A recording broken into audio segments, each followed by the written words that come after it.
بسم اللہ الرحمن الرحیم الحمدللہ وکفا والصلاة والسلام علی عبادہ الذین اصطفیٰ اما بعد فاعوذ باللہ السمیع العلیم من الشیطان الرجیم بسم اللہ الرحمن الرحیم۔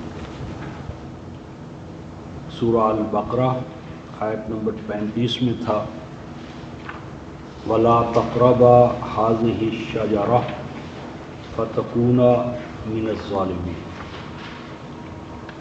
اس الشجرہ درخت کے قریب مت پھٹکنا، اگر تم اس کے قریب گئے تو اس کے نتیجے میں تم اللہ کی نظر میں ظالم ٹھہرو گے۔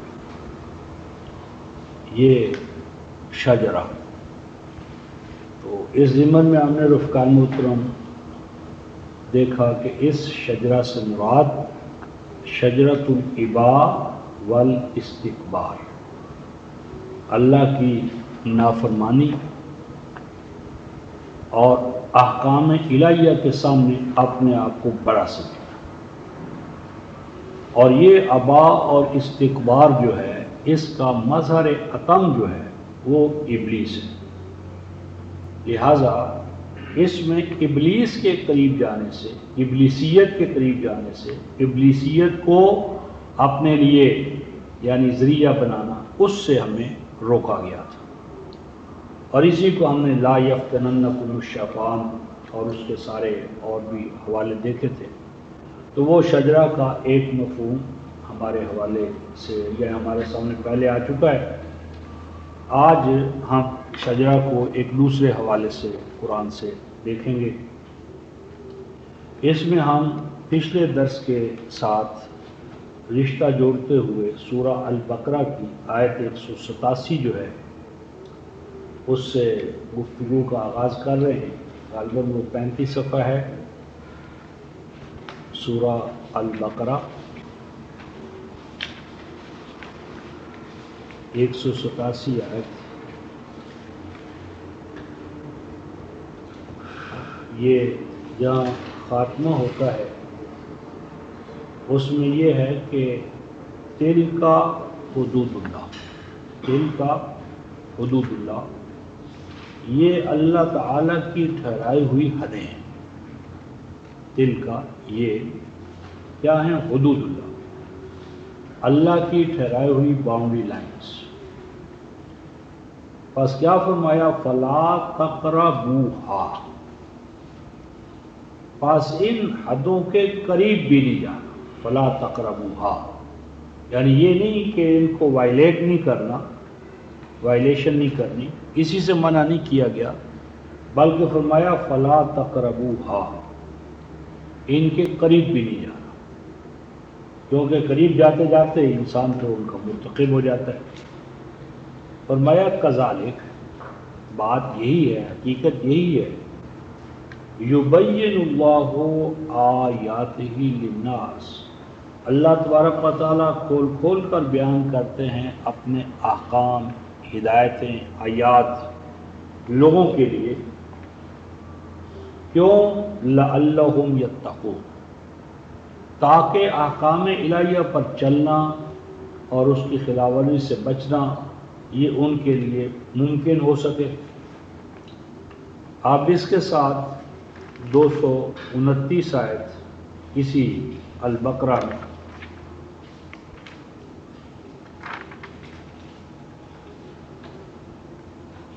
صفحہ غالباً 44 ہے،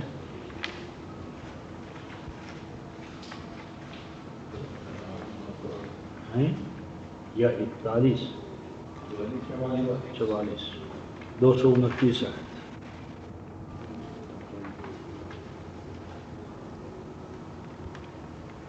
ارشاد ربانی ہے کہ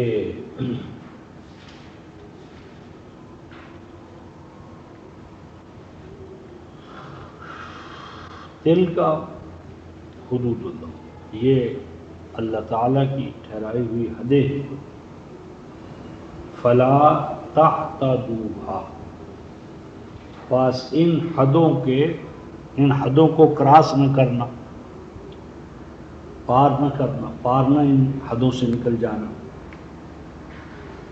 وَمَن يَتَعَدَّ حُدُودَ اللَّهِ، اور جو کوئی اللہ تعالیٰ کی ٹھہرائی ہوئی حدوں کو کراس کر جائے، تعدّ، اور جو کوئی اللہ تعالیٰ کی ٹھہرائی ہوئی حدوں کو کراس کر جائے، فَأُولَئِكَ هُمُ الظَّالِمُونَ، تو اس کے نتیجے میں وہ اللہ تبارک و تعالیٰ کی نظر میں ظالم ہو جائے گا۔ تو جو ایسا کرے گا، اللہ کی ٹھہرائی ہوئی حدوں کو کراس کرے گا، تو یہ اللہ کی حدوں کو کراس کرنے کے نتیجے میں وہ اللہ کی نظر میں ظالم ہے۔ جو بھی اللہ تعالیٰ کی حدیں ہمارے سامنے آ جائیں گی تو ان حدوں کو کراس کرنے والا جو ہے وہ اللہ کی نظر میں ظالم ہوگا۔ اور اب اس کے ساتھ 47 آیت سورہ الانعام، چھٹی سورہ، آیت نمبر 47، 160 صفحہ، 160 صفحہ۔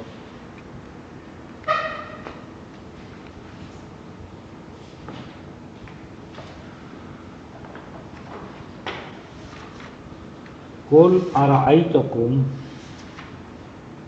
إِنْ أَتَاكُمْ عَذَابُ اللَّهِ بَغْتَةً أَوْ جَهْرَةً، کہو کیا غور کیا ہے تم نے اس بات پر کہ اگر آ پہنچے اللہ کا عذاب اچانک، بغتہ، چھپ کر، دبے پاؤں، اور جہرا یا اوپنلی، یعنی اللہ کا عذاب اوپنلی دن دہاڑے یا دبے پاؤں، جو بھی صورت ہو، ضابطہ یہ ہے، حَلْ يُهْلَكُ إِلَّا الْقَوْمُ الظَّالِمُونَ۔ حَلْ يُهْلَكُ اور حَلْ اور اِلَّا کا اجتماع ہے، پس سوائے ظالم قوم کے اور کوئی قوم ہلاک نہیں ہوتی۔ حَلْ يُهْلَكُ، حَلْ اور اِلَّا، پس نہیں ہلاک ہوتی سوائے ظالم کو، یعنی جہاں کہیں بھی اس دنیا میں رفقائے محترم ہلاکت ہے، ہلاکت، تباہی، بربادی، وہ ہلاکت، تباہی اور بربادی صرف اور صرف ظلم کا نتیجہ ہے۔ وہ ظلم انفرادی ہو، اجتماعی ہو، حقوق اللہ کے حوالے سے ہو، اللہ کے کلام کے حوالے سے ہو، جہاں کہیں بھی ہلاکت ہے، حَلْ يُهْلَكُ إِلَّا الْقَوْمُ الظَّالِمُونَ، ظالم قوم کے سوا کوئی نہیں جس کے لیے ہلاکت۔ اس کے ساتھ 46 سورہ الاحقاف، آیت نمبر 35،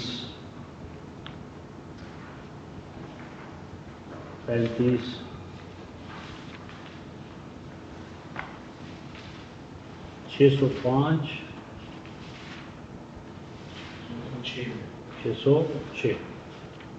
606، یہ بھی عظیم الفاظ ہیں۔ فرماتے ہیں کہ یہ بلاغ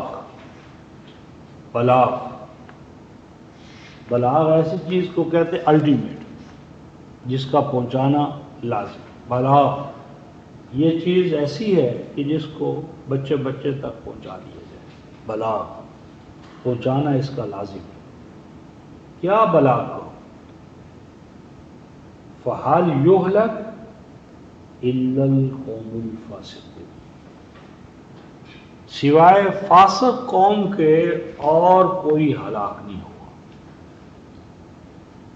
یعنی آپ اس کو 647 کے ساتھ ملائیں، حَلْ يُهْلَكُ إِلَّا الْقَوْمُ الظَّالِمُونَ،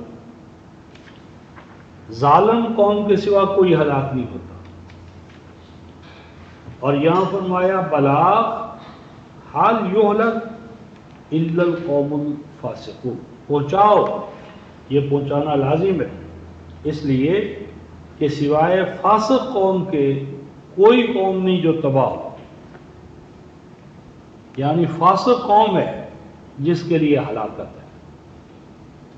647 میں فرمایا ظالم تباہ ہوں، اور 46-35 میں فرمایا فاسق۔ اب یہ فسق ہے کیا؟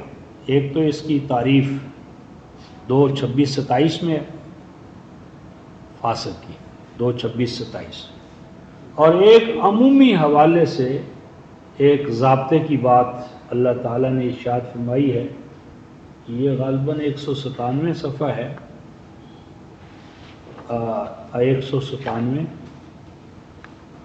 اور آیت غالباً 102 ہے، آیت 102 سورہ الاعراف، 147 صفحہ، 197، 197 صفحہ۔ یہ تمام امتوں کے ہلاک کیے جانے کے بعد ہلاک ہونے والی قوموں پر اللہ تعالیٰ ایک ججمنٹ دے، محاکمہ دے، سروے کر۔ یہ تلک القری نقص علیک من انبائها، یہ بستیاں کہ جو تباہ و برباد ہوئی، تو ان کے بارے میں فرماتے ہیں وَمَا وَجَدْنَا لِأَكْثَرِهِم مِّنْ أَحَدٍ، نہ پایا ہم نے ان کی اکثریت کے ہاں، کیا چیز نہ پائی رفقا محترم؟ من احد، عہد کی پاسداری، عہد، ایگریمنٹ، حلف، یعنی جو حلف عہد کرنا ہے، حلف ذمہ داری، زبان دینا، عہد خواہ 9:111 والا عہد ہو کہ ان اللہ اشتری من المؤمنین انفسهم واموالهم بان لهم الجنہ، یا مومن کا مومن کے ساتھ عہد ہو، مومن کا اللہ کے ساتھ عہد ہو، مومن کا جماعت کے ساتھ عہد ہو، ہاں جی، صاحب خانہ ہونے کے ناطے سے میاں بیوی کا عہد، باپ اور بیٹے کا عہد، تو فرماتے ہیں پاس وما وجدنا لأکثرهم من احد، نہ پایا ہم نے ان ہلاک ہونے والوں کی اکثریت کے ہاں، کیا نہ پایا؟ من احد، عہد کا کوئی ان کے یہاں خیال نہیں، عہد کی کوئی ذمہ داری، عہد کو پورا کرنا ہے، یہ مزاج نہیں تھا، عہد کی ذمہ داریوں کو نبھانا یہ کوئی ان کا مسئلہ نہیں تھا۔ اور آگے فرماتے ہیں وَإِن وَجَدْنَا أَكْثَرَهُمْ لَفَاسِقِينَ، اور بلا شبہ ان یہاں تاکید ہے، اور بلا شبہ پایا ہم نے ان کی اکثریت کو فاسق۔ تو فسق کا نقطۂ آغاز ہے رفقائے محترم عہد کو توڑنا، عہد کو توڑنا۔ اور جنت کے حوالے سے جو ہمارا عہد ہے 9:111 میں ہم نے پڑھا تھا کہ ان اللہ اشتری من المؤمنین انفسهم واموالهم بان لهم الجنہ، اور آگے کیا الفاظ آئے تھے؟ ومن اوفی بعہدہ من اللہ، یہ عہد ہے 9:111 کہ ان اللہ اشتری من المؤمنین انفسهم واموالهم بان لهم الجنہ، یہ 246 صفحہ ہے غالباً، 246، ان اللہ اشتری من المؤمنین انفسهم واموالهم بان لهم الجنہ، اور آگے ہے آیت 111 کا ومن اوفی بعہدہ من اللہ، فرمایا کہ یہ عہد اگر تم اللہ کے ساتھ کر کے اس کو پورا کرو گے تو کیسے ہو سکتا ہے کہ اللہ بھلا تمہارے ساتھ کیے گئے عہد کو پورا نہ کرے؟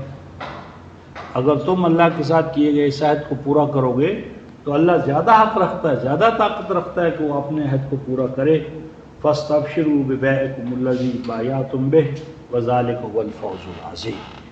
تو یہ اللہ تبارک و تعالیٰ کی طرف سے تمہیں مجدہ ہو، خوشخبری ہو کہ اگر تم عہد پر پورا اترو گے تو اللہ تو زیادہ طاقت والا اور زیادہ حق رکھتا ہے اس بات کا کہ وہ اپنے عہد کو پورا کرے۔ تو یہ ایک ضابطہ اصول یہ ہے کہ عہد جو ہے عہد اس کو پورا کرنا ایمان اور اسلام ہے، اور عہد کو توڑنا جو ہے یہ ظلم ہے اور فسق ہے۔ اب جو آدم اور ان کے رفقا کو کہا گیا کہ کھاؤ پیو بافراد، وافر مقدار میں تمہارے لیے یہ تمام سامان موجود ہے، لیکن لا تقربا هذه الشجرہ، بس اس پابندی کے ساتھ کہ درختوں کی ایک قسم تھی۔ الشجرہ سے مراد ایک پرٹیکولر درخت نہیں، بلکہ درختوں کی ایک قسم، ایک علاقہ کہ جس کو پبلک انٹرسٹ کے لیے، اجتماعی مفاد کے لیے الگ کر لیا گیا کہ یہ جو علاقہ ہے، یہ جو سب کے مفاد کے لیے، جس کو سب کے لیے کھلا رکھا گیا ہے، اس کے اوپر تم نے میری اور تیری کا نظام نہیں لانا۔ یعنی پبلک انٹرسٹ کے حوالے سے، مفاد عامہ کے حوالے سے جو پراپرٹی یا علاقے یا اشجار ہیں ان کو تم نے ذاتی پراپرٹی نہیں بنانا۔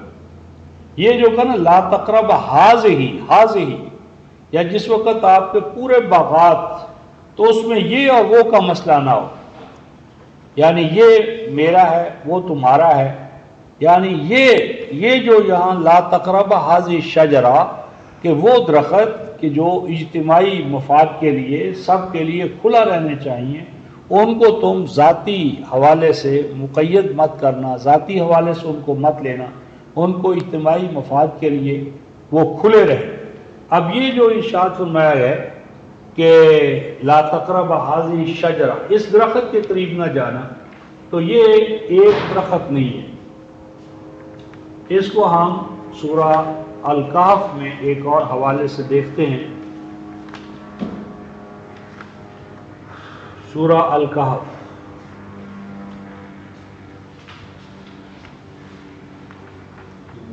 یہ 18ویں سورت ہے،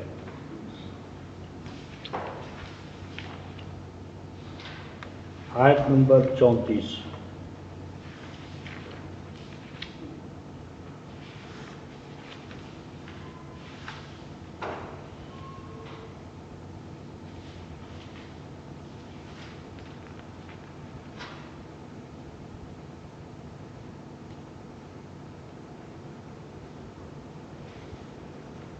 آیت نمبر 34۔ یہاں ایک جنتی معاشرے کا نقشہ کھینچا ہے، اور وہ جنت جب چھنتی ہے تو اس وقت کیا اس کی نفسیات تھی جنتی افراد کی، اور جب دوسرا ہوا تو کیا ہوا۔ اس میں ہے کہ مثال کے طور پر ان کے سامنے بیان کرو، یہ جو وَاضْرِبْ لَهُمْ مَثَلًا رَجُلَيْنِ جَعَلْنَا لِأَحَدِهِمَا جَنَّتَيْنِ، یہ ایک مثالی، یعنی یہ نہیں ہے کہ خارج میں کوئی دو درخت تھے انطاکیہ میں یا کہیں، بلکہ یہاں ایک مثال کے طور پر ایک بات سمجھائی جا رہی ہے۔ ان میں سے ایک ایسا ہے کہ جس کے لیے ایک نہیں دو باغات ہیں، ایک نہیں دو باغات ہیں، اور وہ کھجوروں کے من آنا انگوروں کے، وَحَفَفْنَاهُمَا بِالنَّخْلِ، اور چاروں طرف اس کے کھجوروں کے درخت ہیں۔ اب یہاں ہے حَفَفْنَاهُمَا بِالنَّخْلِ، ترجمہ کیا ہو گیا؟ حَفَفْنَاهُمَا بِالنَّخْلِ کا کیا؟ یعنی اب بتانا یہ کہ کہا ہے بِالنَّخْلِ، تو نخل تو ایک ہے، ایک کھجور، یعنی یہاں پر بِالنَّخْلِ جو ہے نخل، انخال یا نخیل تو نہیں ہے نا، نخل واحد کثیر ہے، واحد، لیکن اس واحد کو ہم جمع کے معنی میں کس طرح لے رہے ہیں؟ واحد میں جمع کا مفہوم کہاں سے آ رہا ہے؟ کوئی ذہن جاتا ہے جمع کا مفہوم ہم کہاں سے لے رہے ہیں؟ ہاں، حففنا کا لفظ ہے، حففنا، یعنی ان باغات کو ہم نے گھیر لیا، گھیرے میں لیا، کس سے؟ کھجور کے درخت سے۔ تو اب ایک کھجور کا درخت تو نہیں تو ہو سکتا، یعنی تمام باغات کو ایک کھجور کا درخت تو اس کے چاروں طرف احاطہ نہیں کر سکتا، یعنی یہاں پر نخل جو ہے وہ جنس ہے، یعنی کھجوروں کے درخت، یعنی کھجوروں کے درختوں کی ایک قسم، یعنی کھجوریں باغات کئی طرح کے ہوتے ہیں، تو ان میں سے کھجور کا درخت جو تھا نا، اس کھجور کے درخت سے، یعنی یہاں نخل قائن کو ظاہر کرتا ہے، نو کو ظاہر کرتا ہے، کھجوروں کی نو کے درخت جو تھے وہ چاروں طرف انہوں نے ان کو گھیرا ہوا تھا۔ اور آیت 34 میں دیکھیں، وَقَانَ لَهُ ثَمَرٌ، وَقَانَ لَهُ ثَمَرٌ، اب لفظی ترجمہ کیا ہے؟ وَقَانَ لَهُ ثَمَرٌ کا کیا معنی؟ چلو پیداوار یا پھل، یہاں پیداوار یا پھل، ثمر مفرد ہے، ثمر ایک لفظ ہے، ثمر، یعنی ثمر کا لفظ وہ ثمرات نہیں کا، ثمر کا ہے، ثمر مفرد کا لفظ ہے، یعنی یہ نہیں کہ ان تمام باغات میں ایک ہی پھل لگتا تھا، یعنی یہاں ثمر کا لفظ مفرد ہے لیکن اپنے مفہوم کے حوالے سے جمع کا مفہوم اپنے اندر رکھتا ہے۔ پھر آگے آیت 41 دیکھیں، بلکہ 42، یہ ہے اوہیتا بے ثمارے ہی، اوہیتا بے ثمارے ہی، کیا ترجمہ انہوں نے کیا ہے؟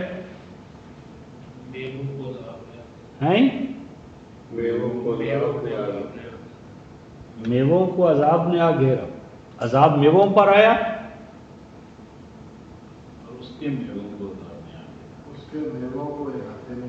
یعنی اب میوہ جو اس پر کیا عذاب ہے؟ اوہیتا بے ثمارے ہی، میووں پر عذاب آ گیا، تو میووں پر، درختوں پر کیا عذاب آنا ہے؟ عذاب تو شعور ہے تو عذاب ہے، جو شعور ہی نہیں ہے تو عذاب کیا؟ اوہیتا بے ثمارے ہی کا معنی یہ ہے کہ ان باغات کے پھلوں کا احاطہ کر لیا گیا، مطلب یہ کہ جن کے حقوق وہ ادا نہیں نہ کرتے تھے، وہ مظلومین آئے اور وہ تمام پھل اتار کر لے گئے، یعنی یہ سرمایہ دار مزارع کو، کسان کو، حاری کو اس کا حق دینے کے روادار نہیں تھے، تو جب ان کی نفسیات یہ بن گئی کہ ہم نے محنت کش کو اس کا حق نہیں دینا، تو پھر ریٹیلیشن کے تحت، قانون مکافات عمل کے تحت جو متاثرین تھے، مظلومین، مجبرین، انہوں نے کہا ٹھیک ہے تم ہمیں ہمارا حق نہیں دیتے تو پھر جو کچھ ہمارے پاس میں ہم کر گزریں گے، تو انہوں نے پھر گھراؤ جلاؤ کو اپنا نصب العین بنا لیا، تو ان کی اپنی نفسیات تھی، ان کی اپنی نفسیات تھی، اور اس کا اب لفظی ترجمہ ہے اوہیتا بے ثمرے ہی، ثمر مفرد ہے، ثمر مفرد ہے، لیکن ثمر مفرد کے باوجود یہ پورے اس نوع کو ظاہر کرتا ہے، نہ کہ کسی ایک فرد کو، اور اس کی کیفیت کیا ہوتی ہے، اس پوری کا نقشہ قرآن حکیم نے سورہ القلم میں کھینچا ہے، جو پہلے بھی ہم لا چکے ہیں، تجدید یادداشت کے طور پر صرف اس کو دیکھیں گے، یہ ہے 676 صفحہ یا 77،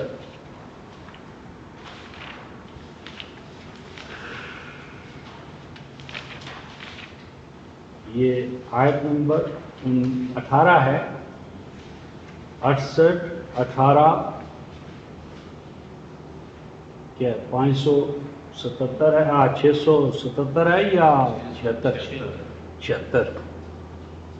تو یہاں فرماتے ہیں انا بلوناہم کما بلونا اصحاب الجنہ، پیچھے سے جو چلی آ رہی بات، تو آگے ہے ولا یستثنون، ولا یستثنون، آیت نمبر 18۔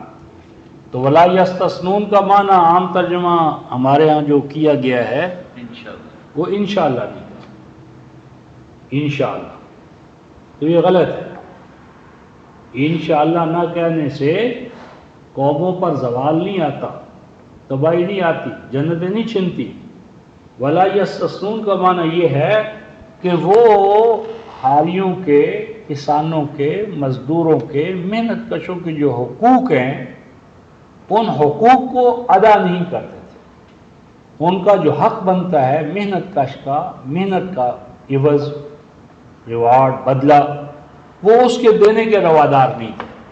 وہ اس بات کے قائل تھے کہ بس زمین ہماری ہے تو جو کچھ ہے سب ہمارا ہے، اس میں ہم کسی کو شریک کیوں کریں۔ ولا یستثنون کا معنی ہے کہ وہ اس حق کو الگ نہیں کرتے تھے جو ربوبیت عالمینی کے حوالے سے ان پر عائد ہوتا ہے۔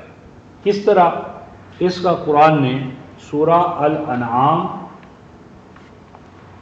سورہ الانعام 6 سورت آیت نمبر 141،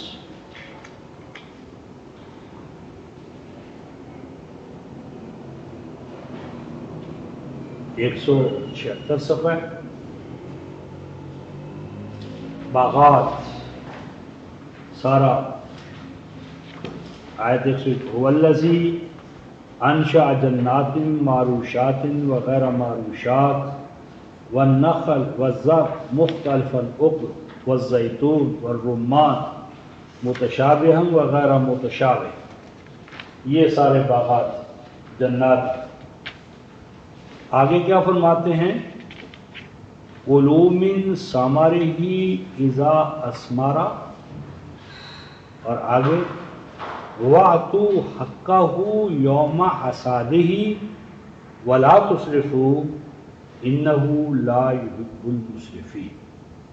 فرماتے ہیں یہ باغات اور ان کے پھل اور جو کچھ ہے سب کچھ، کُلُوا مِن ثمرہ اذا اثمر، یعنی یہ درخت، باغات جب پھلوں سے لدے پھدے ہوں، پھل والے ہو جائیں تو کیا کرو؟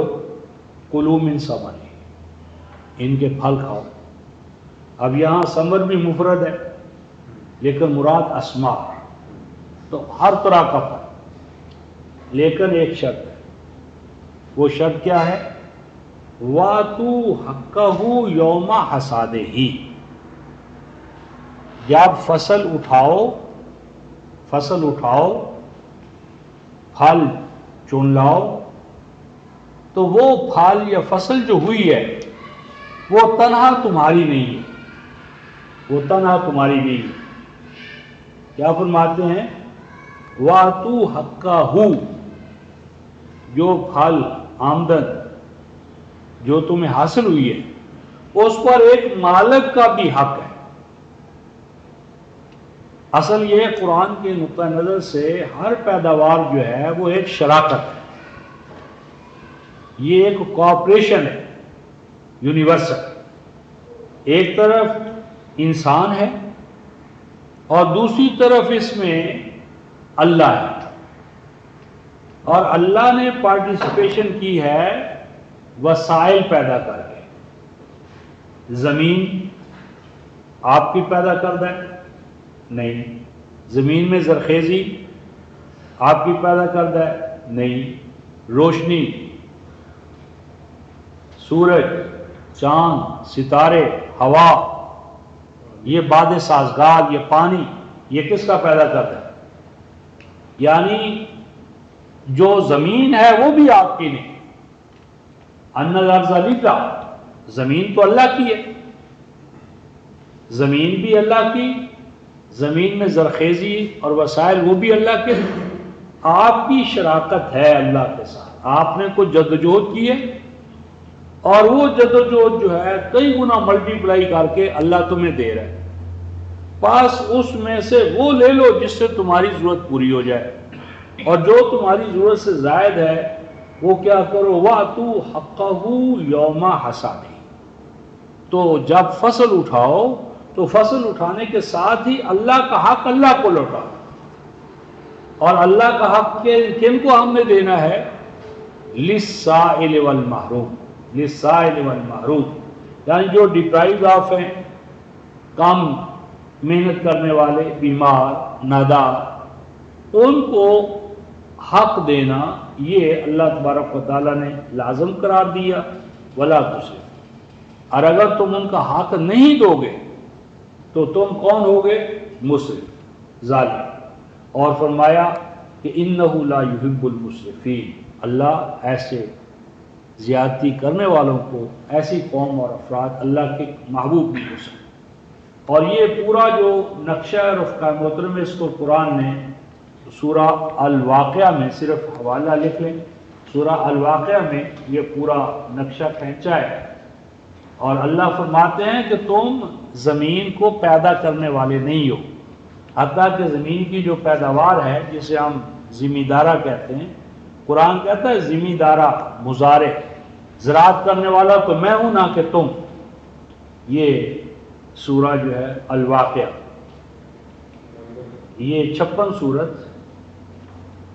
سورت، آیت نمبر 63، 641 صفحہ ہے، 641 صفحہ، آیت نمبر 63. افرأیتم ما تحرثون، کبھی غور بھی کیا ہے؟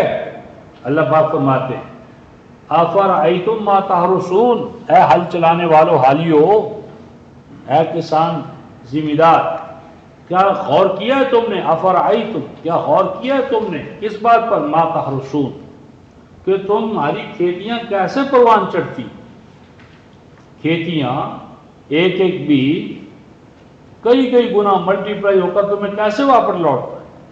ارشاد فرماتے ہیں اَأَنْتُمْ تَزْرَعُونَهُ أَمْ نَحْنُ الزَّارِعُونَ، بتاؤ کھیت میں ہل چلایا تم نے، بیج ڈالا تم نے، اس بیج کو تم اگاتے ہو یا ہم اگاتے ہیں؟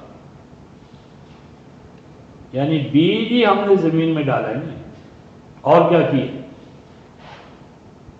بیج کو اگانا، اور اس میں جو کلوروفل، اس کا اوپر جو بیج کا وہ جہاں سے وہ سارا نظام آگے چلتا ہے روشنی کا، یہ تم کرتے ہو یا ہم کرتے ہیں؟ اَأَنْتُمْ تَزْرَعُونَهُ أَمْ نَحْنُ الزَّارِعُونَ، ہل چلایا تم نے، ہم مانتے ہیں، لیکن ہل چلانے کے بعد جب بیج تم نے زمین میں چھپایا رکھا تو اس بیج کی نشو و نما کا انتظام تم نے کیا یا ہم؟ أَمْ نَحْنُ الزَّارِعُونَ.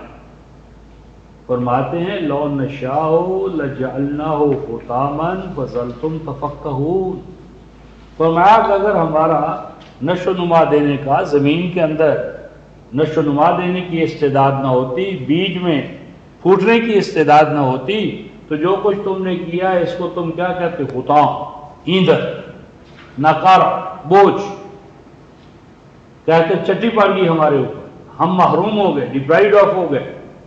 فرماتے ہیں افرأیتم الماء الذی تشربون، فرمایا وہ پانی جس کو تم گھٹا گھٹ پی جاتے ہو تو خیال تک نہیں آتا، کیا تم نے کبھی غور کیا ہے کہ یہ پانی جو تم پی رہے ہو یہ کہاں سے آتا ہے؟ غور کیا ہے کبھی تم نے؟ فرمایا اَأَنْتُمْ أَنزَلْتُمُوهُ مِنَ الْمُزْنِ أَمْ نَحْنُ الْمُنزِلُونَ، فرمایا کہ یہ جو بادلوں سے پانی اترتا ہے، یہ سارا بادلوں کا نظام اور پانی اتارنا یہ تمہارا کھیل ہے، یہ تمہارا کارنامہ ہے، یا یہ ہم کرتے ہیں؟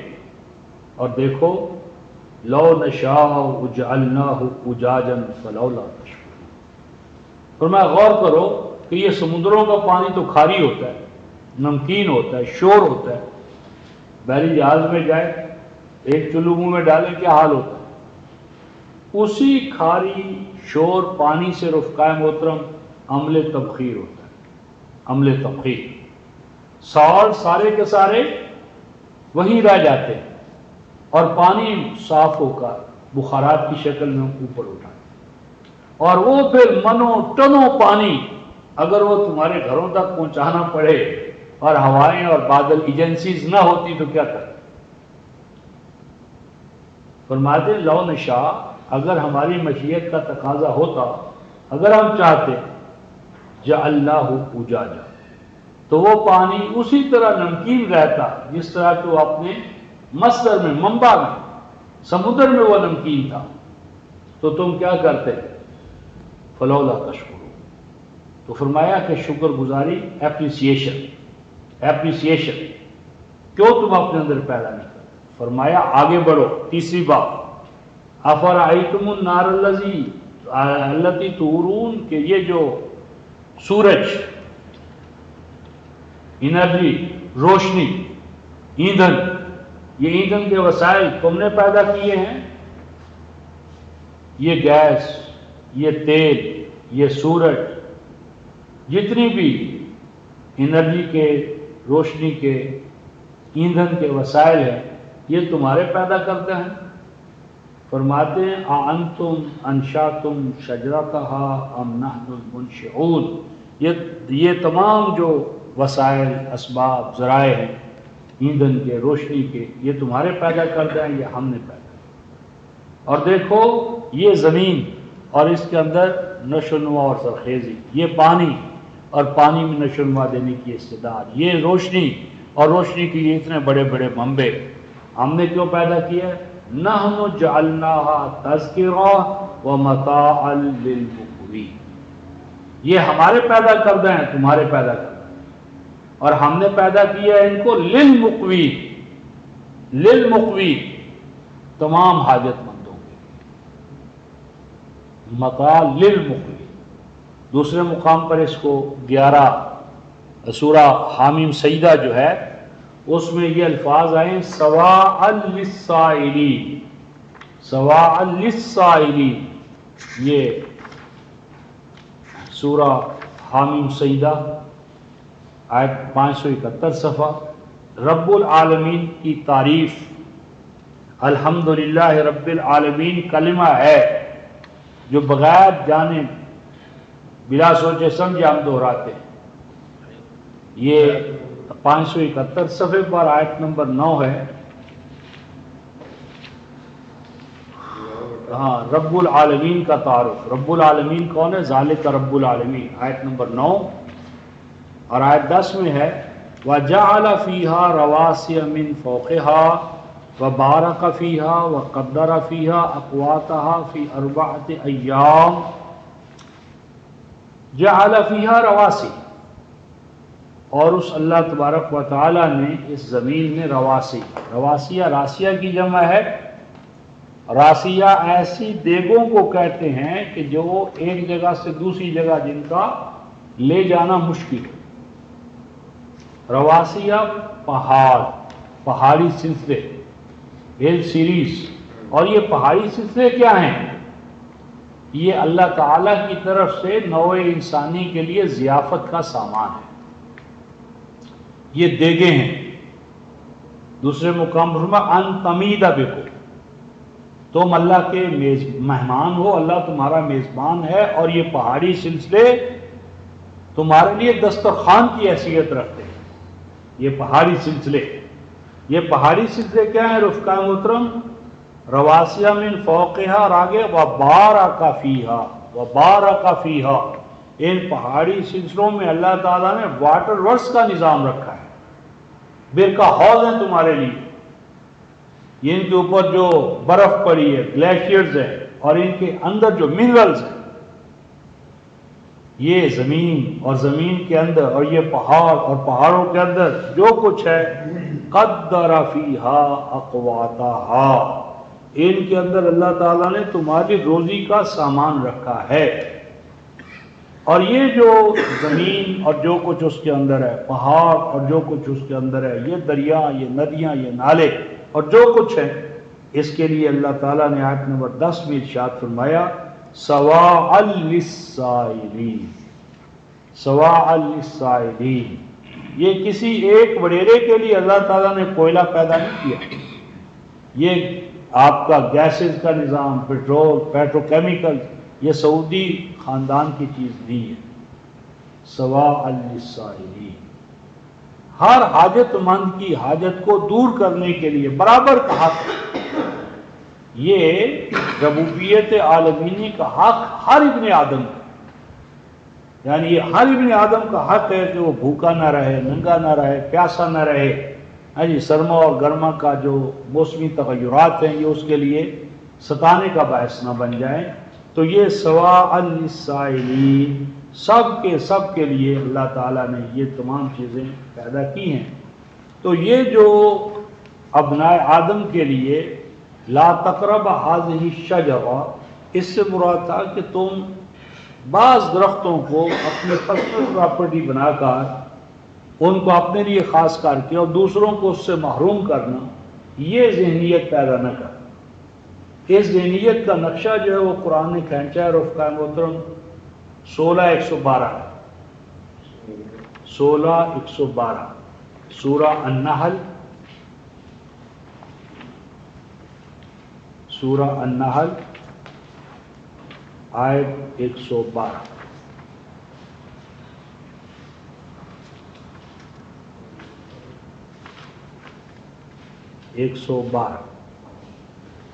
جنتی معاشرہ کیا ہے؟ جنتی معاشرے کا نقشہ یہ ہے، وَضَرَبَ اللَّهُ مَثَلًا قَرْيَةً، اللہ تعالیٰ مثال کے طور پر، یہ ایک مثالی آئیڈیل سوسائٹی ہے. آئیڈیل سوسائٹی قریہ کیا ہے؟ کانت آمنہ.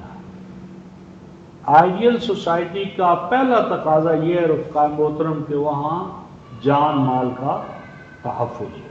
آمنہ یعنی جان مال کا تحفظ پہلی صورت، جسم جان محفوظ ہو، آمینہ امن میں ہو.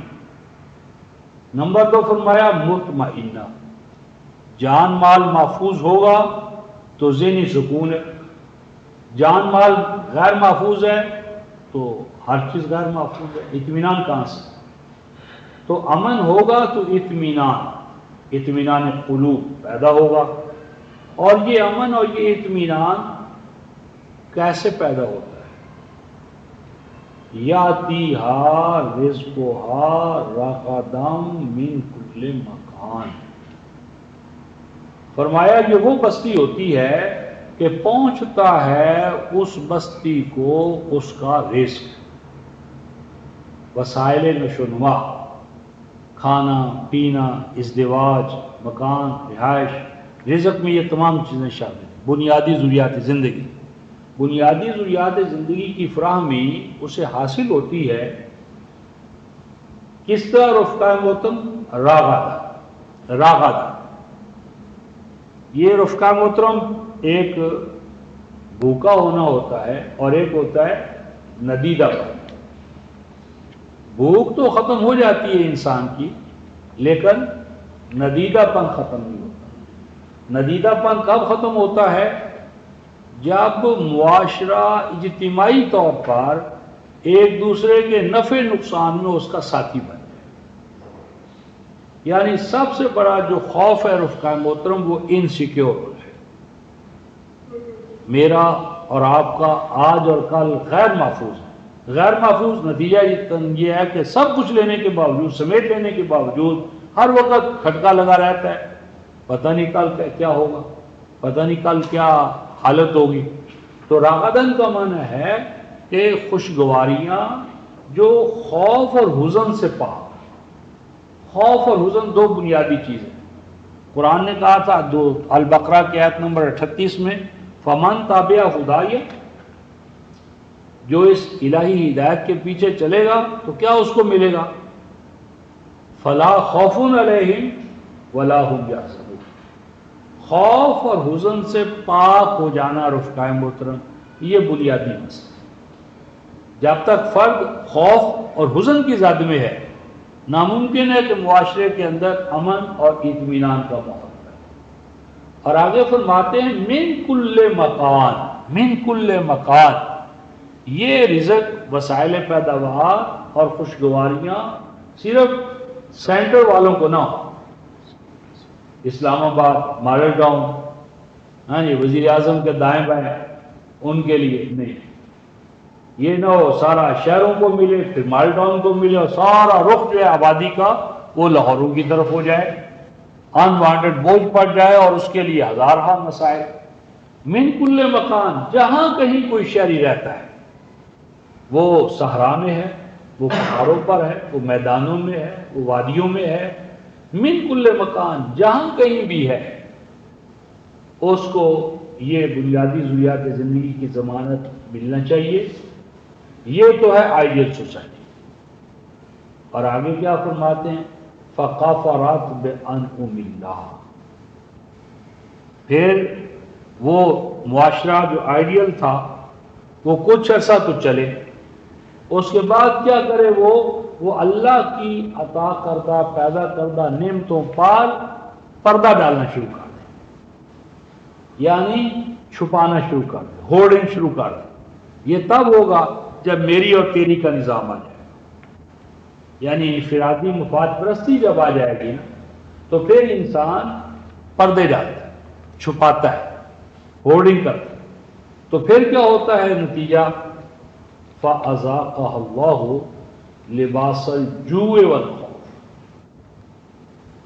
اس صورت میں دو سزائیں یا عذاب انسانی سوسائٹی پر مسلط ہیں۔ نمبر ایک، لباس الجوع، کوئی فرد جو ہے اس کا پیٹ کبھی بھرتا ہی نہیں، لباس الجوع، کھا لینے کے باوجود انسان بھوکا رہتا ہے، کیونکہ بھوک ایک مینٹل ایٹیٹیوڈ ہے، یعنی جب بھوک دل میں چلی جائے نا، دماغ میں، وہ بھوک ختم نہیں ہوتی، پیٹ والی بھوک تو چلی جاتی ہے، لیکن جب جو لباس کی صورت اختیار کر لے، لازم و ملزوم کی کیفیت ہو جائے، تو یہ بھوک نہیں جاتی۔ اور نمبر دو، الخوف، انسیکیور، محفوظ ہے۔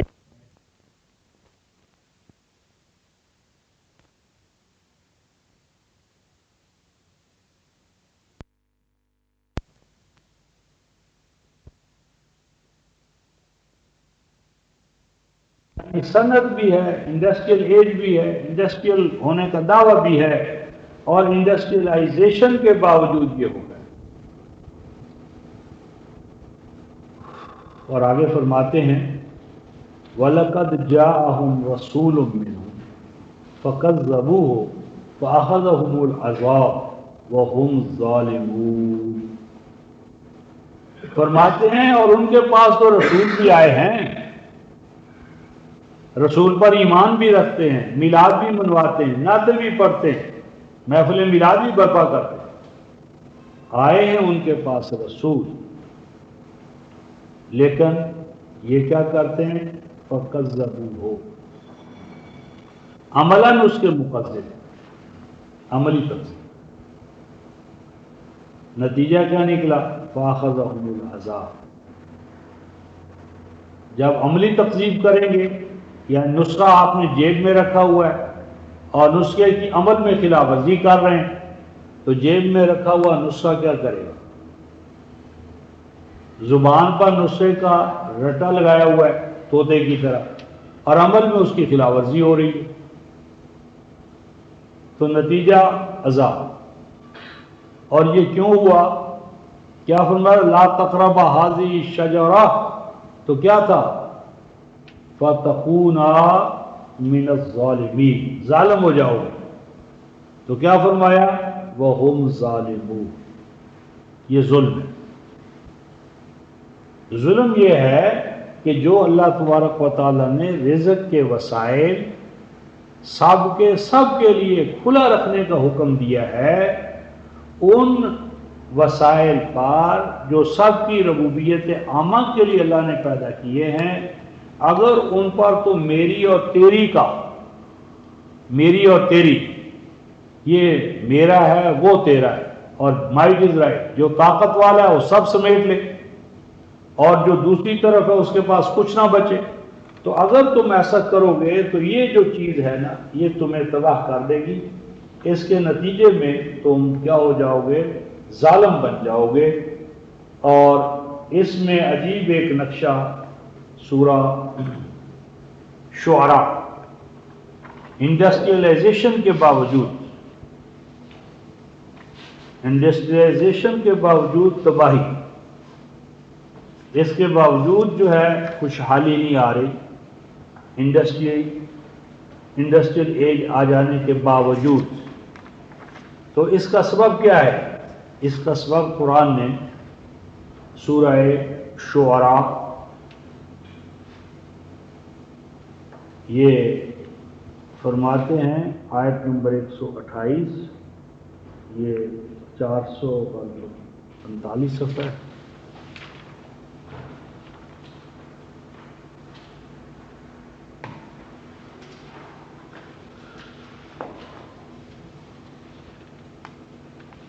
بظاہر سیدنا ہود یہ الفاظ کہہ رہے ہیں، یعنی الفاظ ان کے دور میں 128، لیکن نمائندگی ہماری ہو رہی ہے۔ سورہ شعراء 26ویں سورہ، صفحہ ہے 445۔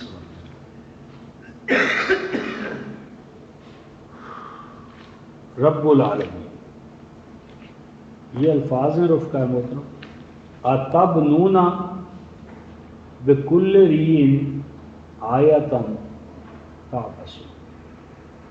اللہ اکبر۔ فرمایا تمہاری تباہی کیوں نہ ہو۔ قوم عاد ہلاک ہوئی، کیوں ہلاک ہوئی؟ ان کا جرم کیا تھا؟ قرآن پڑھنے والی قوم رفقہ محترم، کیریکٹر میں قوم عاد، وہی بات کہ نسخہ جیب میں رکھا ہوا ہے اور خلاف ورزی کرتے ہیں، تو جیب کا نسخہ تو چھپا نہیں دے گا، بچاؤ نہیں کرے گا۔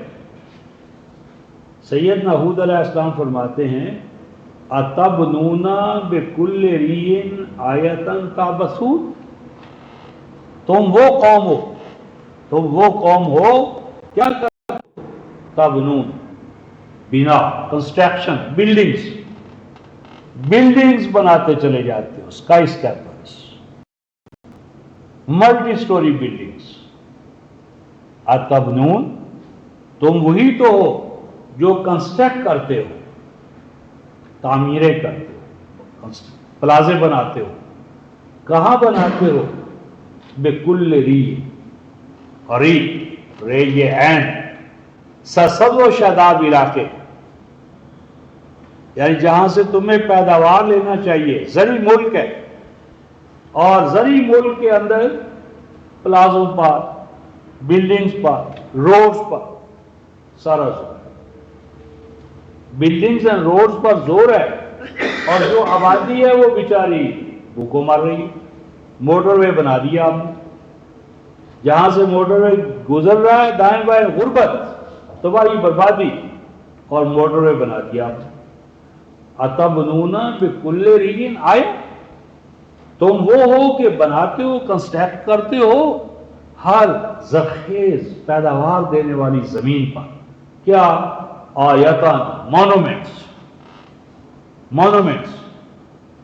وائیں صاحب نے وہ ہجرت کی یادگار بنائی تھی، شاید آپ دوستوں کو یاد ہو، والٹر ہجرت ہو گئی، مہاجروں کو ٹھکانہ نہیں مل رہا، اور ہجرت کی یادگار میں اربوں روپے ضائع کیے جا،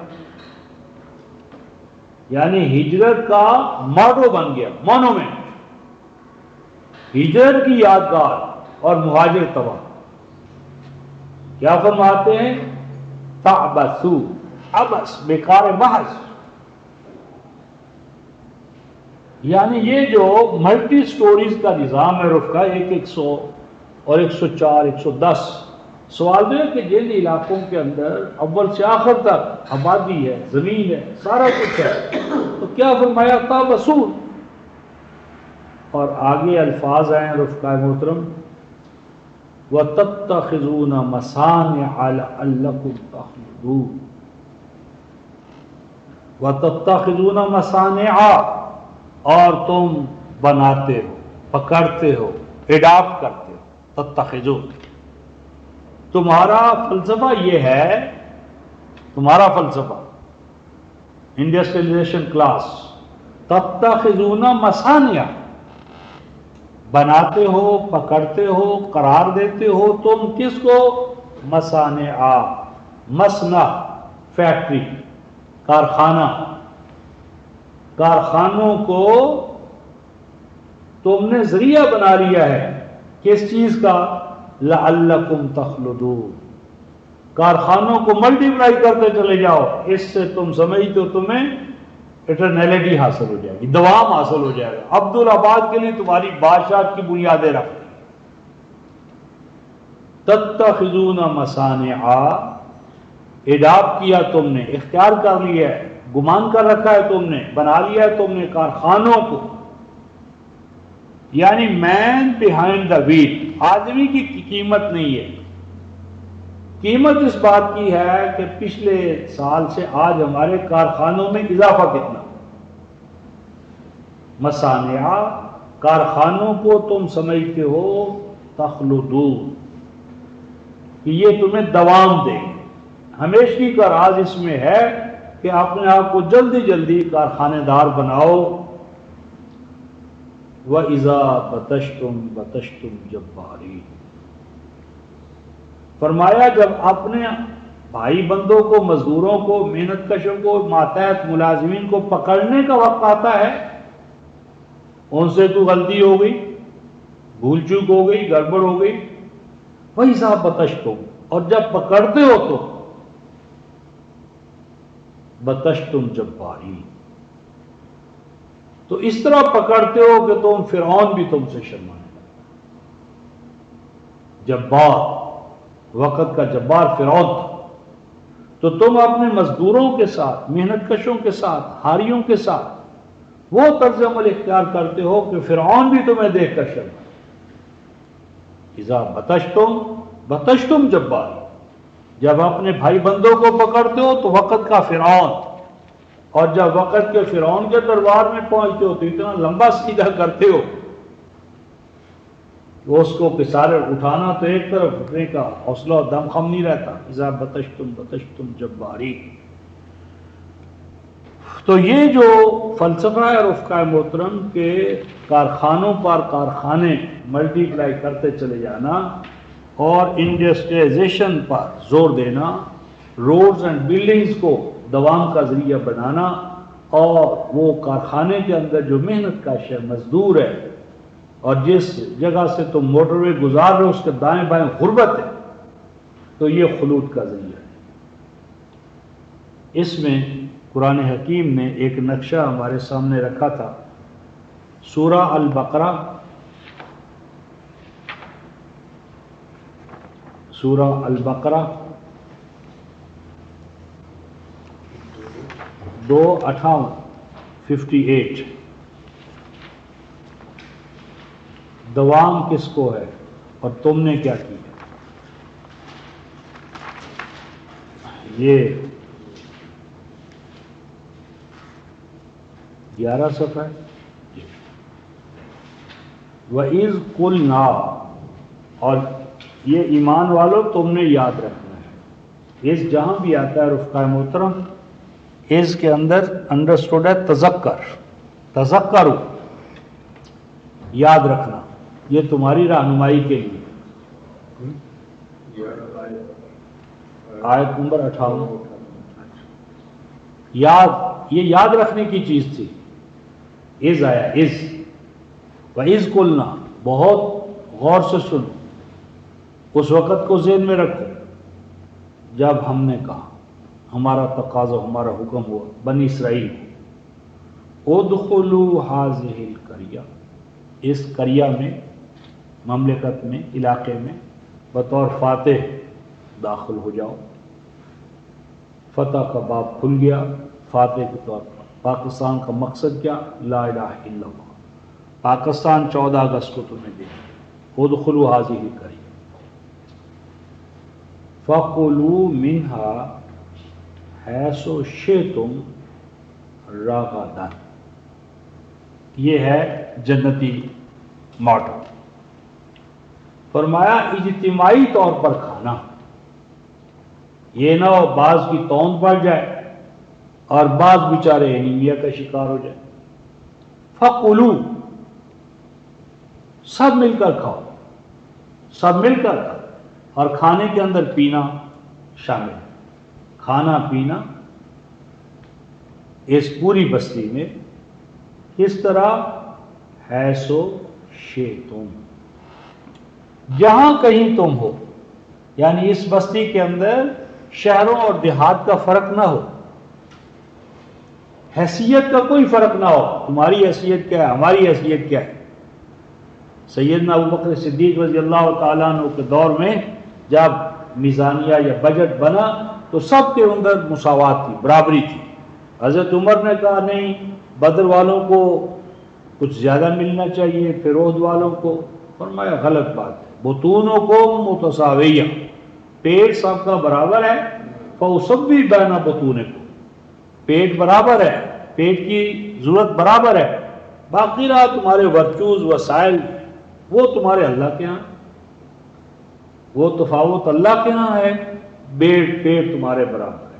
تو فرماتے ہیں حیث و شئتم، اور آگے وہی لفظ ہے اس کا مطلب راغدن، دیکھو ندیدہ پن نہ رہے، راغدن اس طرح دو کہ ہر ایک کے ذہن میں ہو کہ ہے تو سب کا ہے، کھائیں گے تو سب کھائیں گے، بھوکے رہیں گے تو سب رہیں گے، بھوک پیاس کھانا پینا بانٹ کر۔ اور دیکھو وَادْخُلُوا الْبَابَ سُجَّدًا، جس کسی دروازے میں بھی داخل ہو پہلے یہ دیکھو کہ اس دروازے کے داخلے پر اللہ کا حکم ہے، دروازہ بعد میں، داخلے سے پہلے یہ دیکھو کہ اس باب میں اللہ کا حکم کیا۔ اللہ ہر دروازہ صنعت کا ہو، سائنس کا ہو، زراعت کا ہو، جس کسی دروازے میں بھی تم نے داخل ہونا ہے تو داخلے کے دوران سجدن، سجدن کا معنی سجدہ کرتے ہوئے نہیں، کیونکہ سجدہ کرتے ہوئے داخل کیسے ہوں گے، سجدہ کریں گے یہ داخل ہوں گے، سجدن یہاں اطاعت فرما برداری، حکم الہی کا خیال اور لحاظ کرتے ہیں۔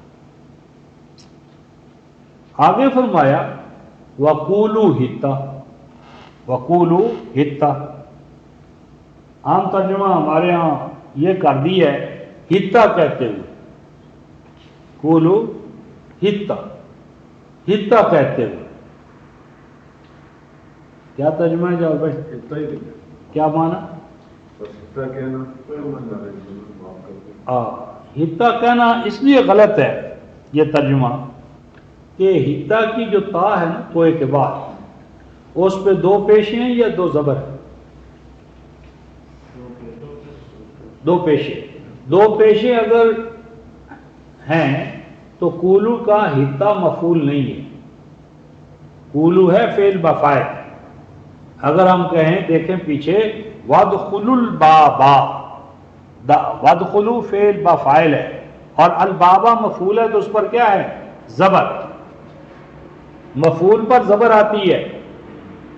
اگر کولو کا حِطَّہ مفعول ہوتا تو ہوتا قرآن میں یوں کہ کولو حِطَّةً، کولو حِطَّةً، تو حِطَّةً دو زبروں کے ساتھ نہیں ہے، دو زبروں کے ساتھ نہیں ہے بلکہ دو پیشے ہیں، دو پیشے ہیں۔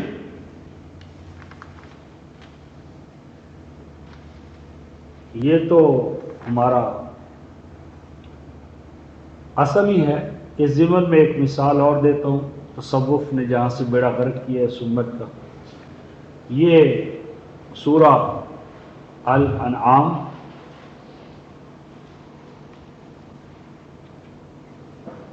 یہ 167 صفحہ غالباً 167